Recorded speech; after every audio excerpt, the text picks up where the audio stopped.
Meus irmãos, a paz do Senhor, bom dia para todos, boa tarde, boa noite, depende do horário que você estiver vendo esse vídeo. Vamos começar nossa exposição, nosso estudo em Apocalipse. Apocalipse, capítulo de número 1, versículo de número 1. Revelação de Jesus Cristo, que ele deu para mostrar aos seus servos as coisas que em breve devem acontecer, e que ele, enviando por intermédio de seu anjo, notificou ao seu servo João. Então, a primeira coisa que eu quero trazer nesse estudo aqui é a revelação. A palavra revelação ali é Apocalipse, né? Que o próprio tema do livro Apocalipse, ele significa revelação. O que é essa revelação? É expor. Essa revelação é revelar uma verdade, né? É uma instrução que Deus estava dando ao servo chamado João. Para quê? Para manifestar, né?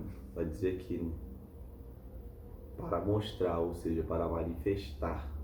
Essa palavra manifestar vem do grego deiknuo, que significa mostrar, expor aos olhos, fornecer evidências. O Senhor estava expondo, estava manifestando, mostrando a João evidências de algo que viria no futuro, algo que viria pós os tempos que João estava vivendo.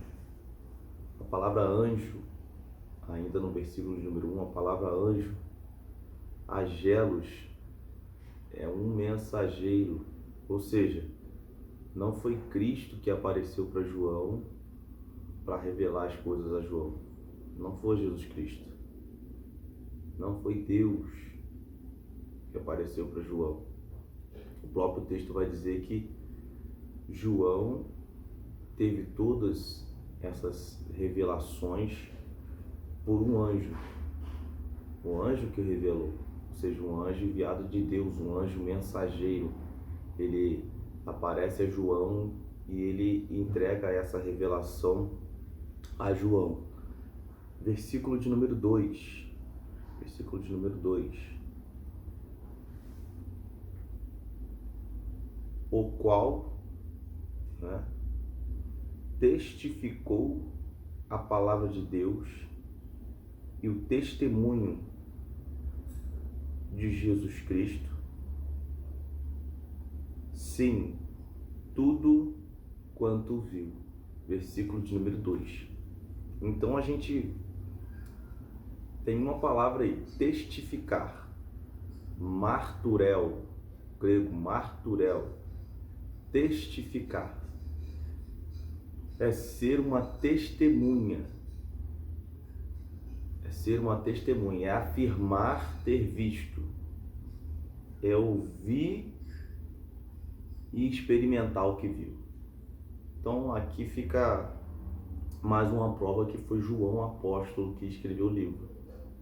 Porque essa palavra testemunha, que o livro de Apocalipse nos fala, que dá o testemunho, é de uma pessoa que ela testemunhou algo. É igual uma testemunha que vê um acidente de carro ou que vê um assalto e depois ela vai até o tribunal para testemunhar aquilo que ela viu.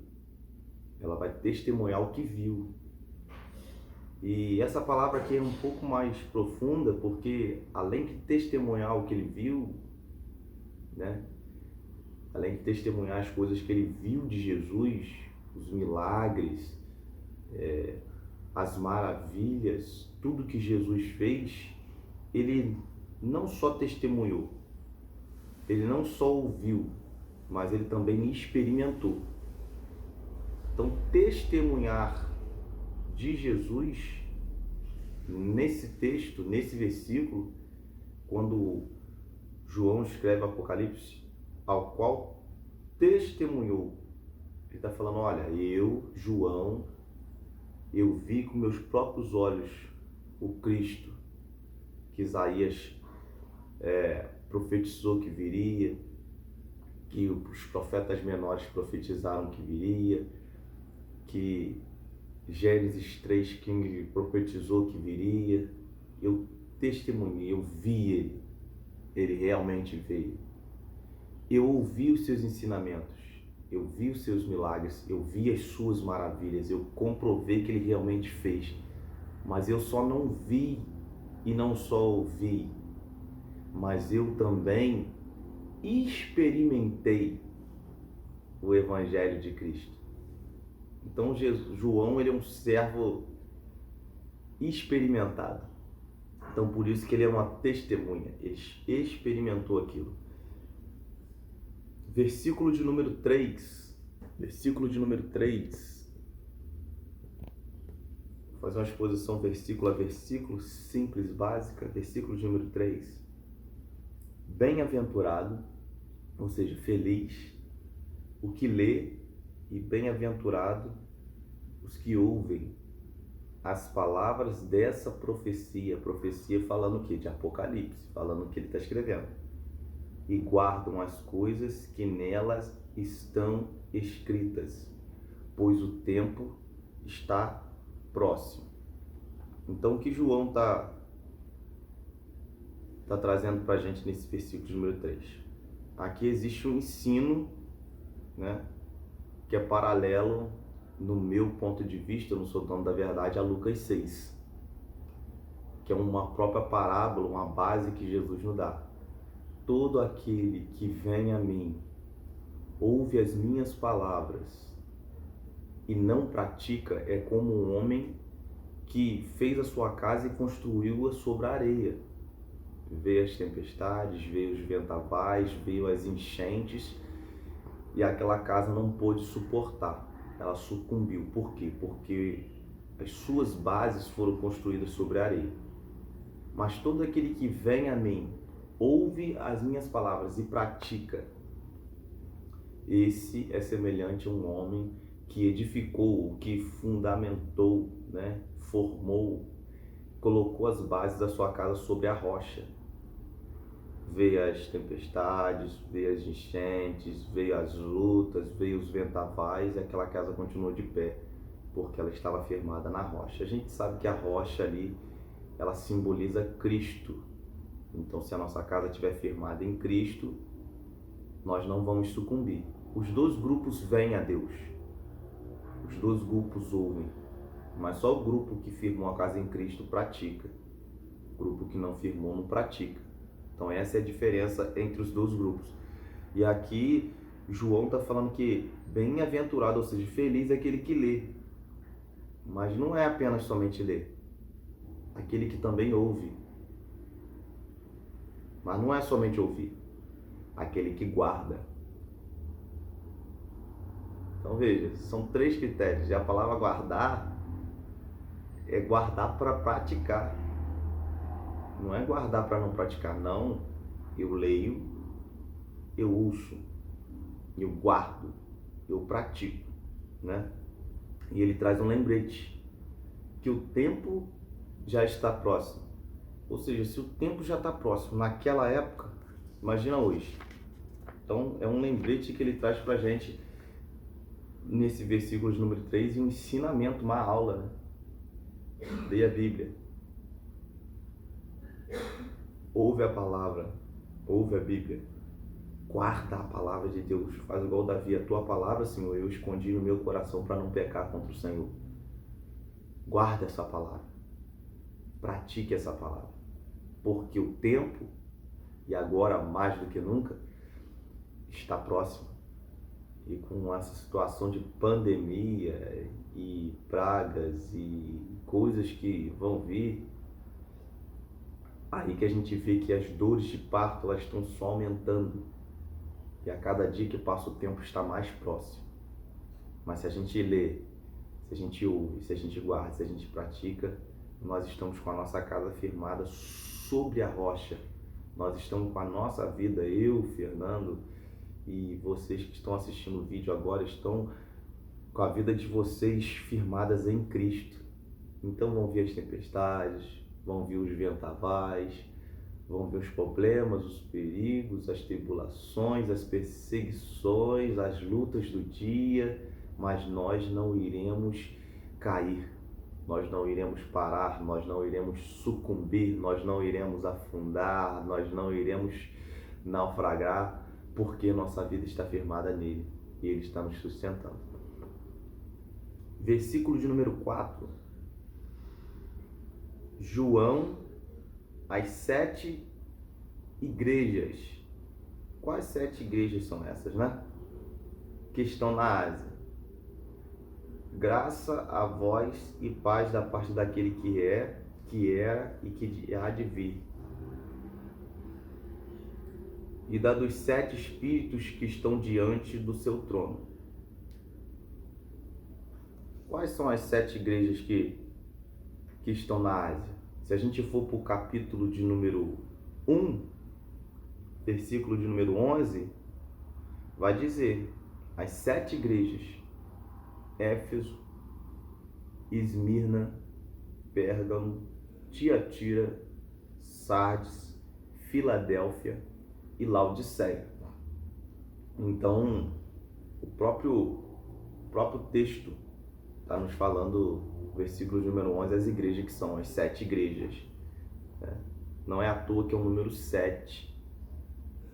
O número 7 não está falando ali só do número literal, está falando da totalidade, da plenitude.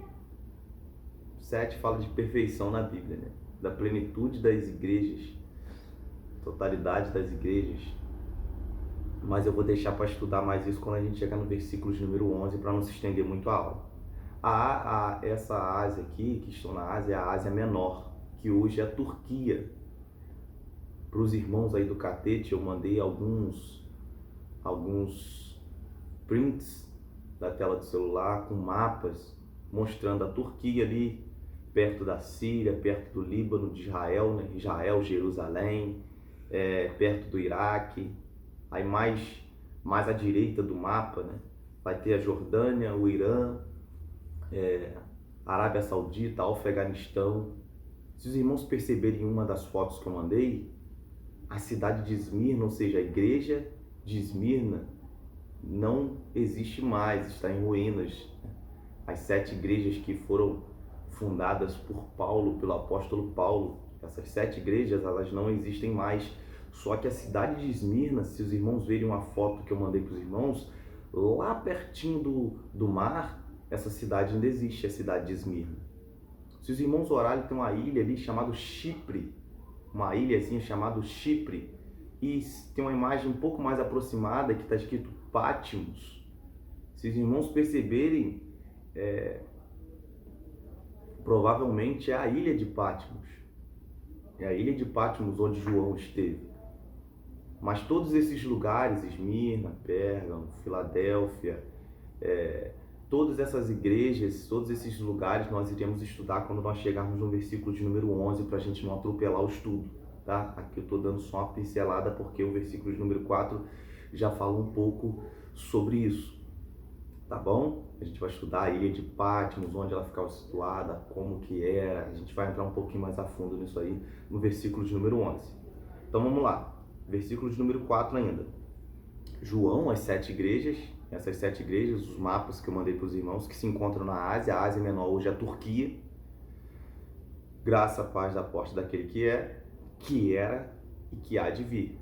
Ou seja, está falando da soberania de Deus.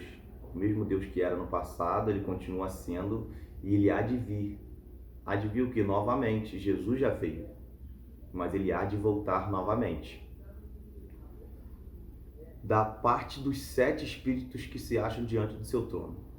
Que 7 espíritos são esses? Vamos de Bíblia? Que 7 espíritos são esses? Vamos para Apocalipse, capítulo de número 3, versículo de número 1. Olha que interessante.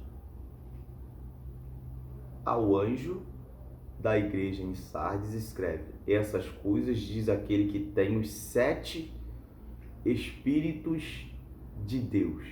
Que 7 Espíritos são esses? Que 7 Espíritos de Deus são esses? Vamos para o capítulo de número 4, versículo de número 5, ainda na exposição de Apocalipse, capítulo 1, versículo 4. Estou falando dos 7 Espíritos. Capítulo 4, versículo de número 5. Capítulo 4, versículo de número 5 de Apocalipse. Do trono saem relâmpagos, vozes e trovões. E diante do trono ardem, olha aí, ardem 7 tochas de fogo. 7 tochas de fogo, que são os 7 Espíritos de Deus.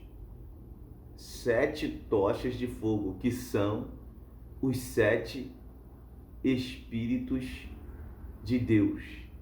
Então nós vamos ver que os 7 Espíritos de Deus também são 7 tochas de fogo.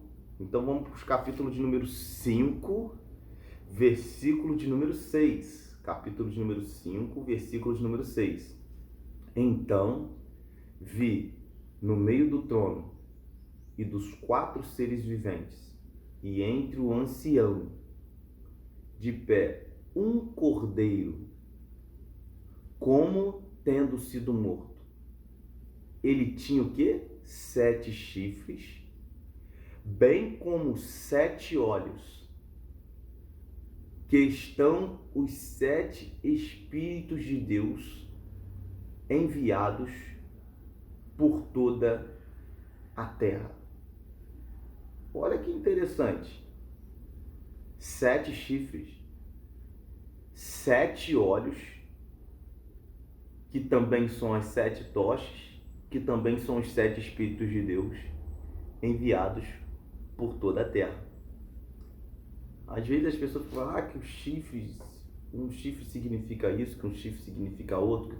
Irmão, nessa passagem aqui, o chifre não significa nada disso.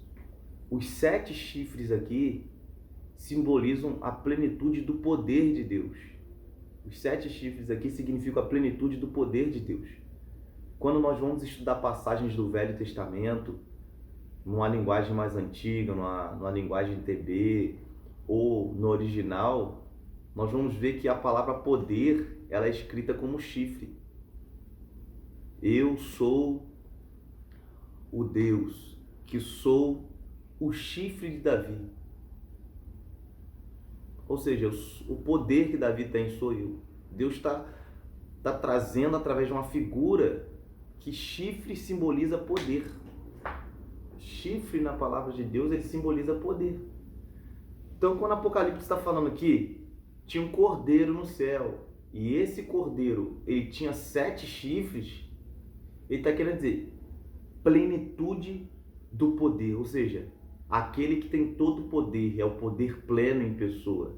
Aí quando ele fala de 7 olhos, está falando plenitude da onisciência, da onipresença, ou seja, aquele que está em todos os lugares, vendo todas as coisas, contemplando todas as coisas. Os seus olhos são como chamas de fogo, não é isso que várias passagens vão nos falar?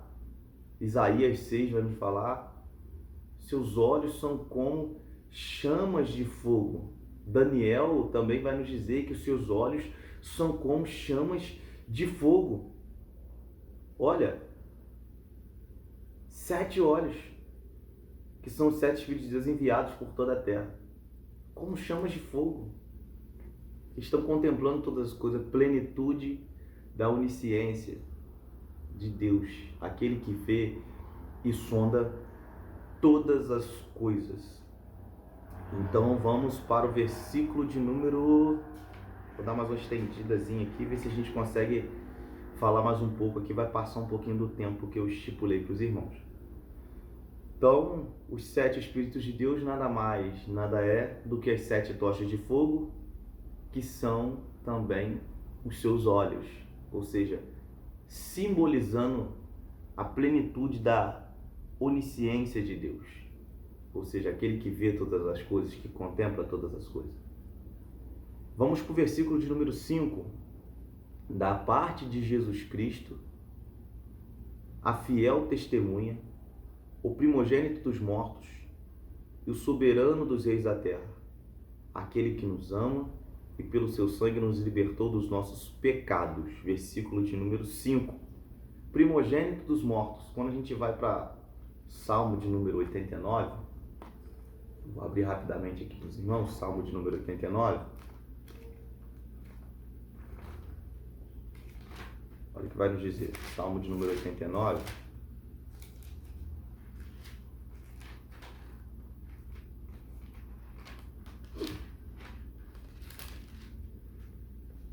Versículo de número 27.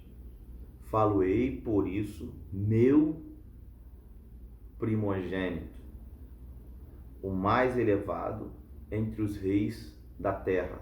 O versículo em questão, falando sobre o próprio Cristo, né? Cristo foi o único que ressuscitou e não morreu de novo. Teve o corpo transformado, glorificado. A gente vai ver que Lázaro, ele ressuscitou, mas morreu de novo. Filho da viúva Naim ressuscitou, mas morreu de novo. O jovem Eutico caiu, morreu, ressuscitou, mas morreu de novo. Agora Jesus não. Jesus morreu, ressuscitou e está vivo até hoje. Essa é a diferença de Cristo para todos os outros homens que morreram e ressuscitaram. Eles morreram de novo. Jesus não. Jesus está vivo até hoje, por isso que ele é o primogênito dos mortos. Tem gente que faz uma confusão com isso aí. Ué, mas como que Cristo é primogênito dos mortos e teve outras pessoas que ressuscitaram depois dele? Ressuscitaram nessa matéria, nesse corpo. Ressuscitaram, mas em carne. Depois tiveram que morrer de novo, não teve jeito. E estão mortos até hoje, esperando o grande dia da ressurreição, da volta de Cristo.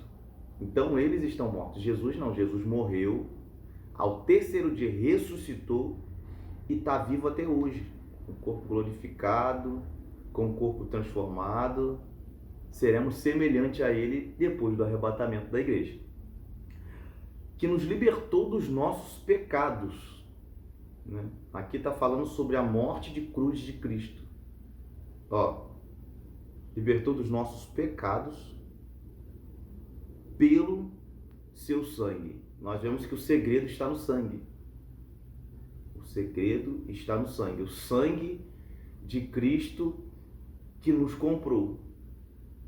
Não foi o sangue de Paulo, de Pedro, de João, dos mártires da história, tantos homens que morreram pelo Evangelho, homens que foram heróis da fé, Abraão, Isaac, Jacó. Não foi por causa deles. Se dependesse deles, nós estaríamos perdidos até hoje. Não teríamos direito ao céu de glória, o véu do templo não teria se rasgado e a gente não teria livre acesso. Mas foi por causa do sangue de Cristo. Esse sangue, ele nos comprou. Foi o sangue de Cristo. O sangue de Cristo, ele é o din-din que nos comprou. O seu sangue nos marcou. E hoje nós estamos marcados por ele, temos dono.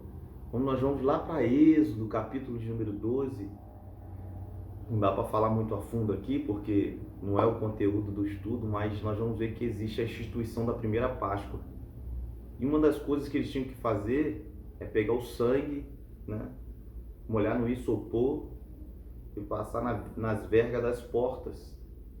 E aonde o devorador, o anjo da morte, ele passasse, visse o sangue, ou seja, o sinal, a marca, ele não entraria, ele não mataria.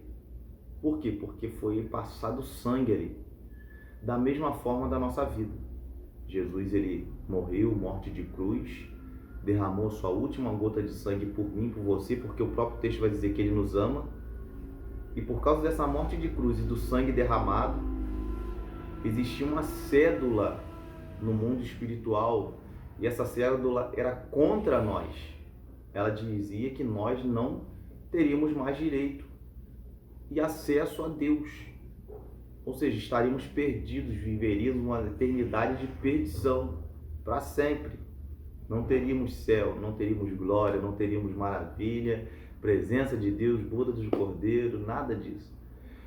Mas porque Cristo veio, morreu na cruz por mim e por você e pagou o preço de sangue, ele foi nessa cédula do mundo espiritual que estava escrito e colocou um carimbo escrito comprado ou pago. E hoje nós temos livre acesso para entrar diante do Senhor. Até o texto fala entre com autoridade no trono do Senhor, né? A gente vai encerrar nesse versículo. Eu quero encerrar lendo Romanos 5. Na próxima a gente continua no versículo de número 7 em diante, porque senão eu vou ter que começar a correr e eu não quero correr. Romanos 5, olha o que diz Romanos 5 para a gente encerrar. Justificados, pois, mediante a fé, temos paz com Deus por meio do nosso Senhor Jesus Cristo. Justificados, né? Lindo, tem Bíblias que trocam essa versão aqui, troca essa palavra, bota comprados, justificados, irmãos. Por intermédio de quem obtivemos igual acesso pela fé a esta graça, na qual estamos firmes e glorificamos na esperança da glória de Deus. E não somente isso, mas também nos gloriamos nas próprias tribulações, sabendo que a tribulação produz perseverança. Olha o que a tribulação produz. E a perseverança, experiência. E a experiência, esperança. Ora, a esperança não confunde, porque o amor de Deus é derramado em nossos corações pelo Espírito Santo que nos foi outorgado. Porque Cristo, quando nós ainda éramos fracos, morreu a seu tempo pelos ímpios.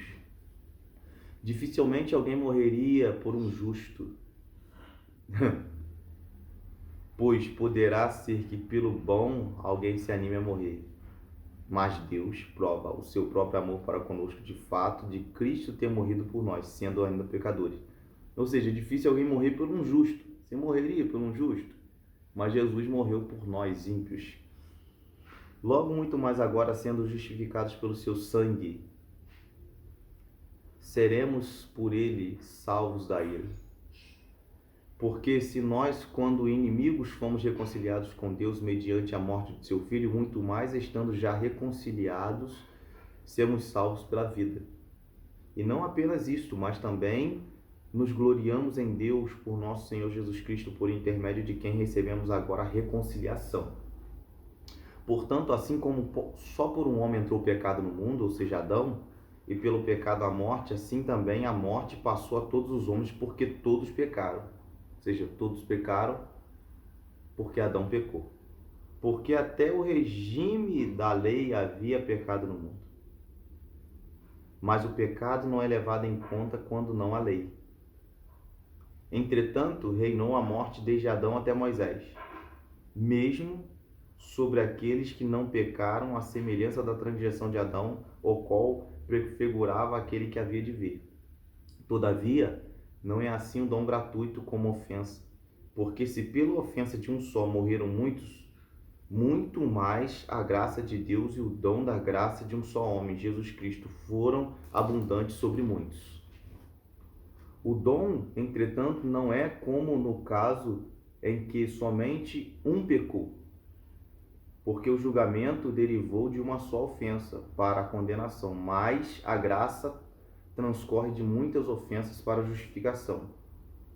Se pela ofensa de um e por meio de um só reinou a morte, muito mais os que receberam a abundância da graça e o dom da justiça reinarão em vida por meio de um só, a saber, Jesus Cristo.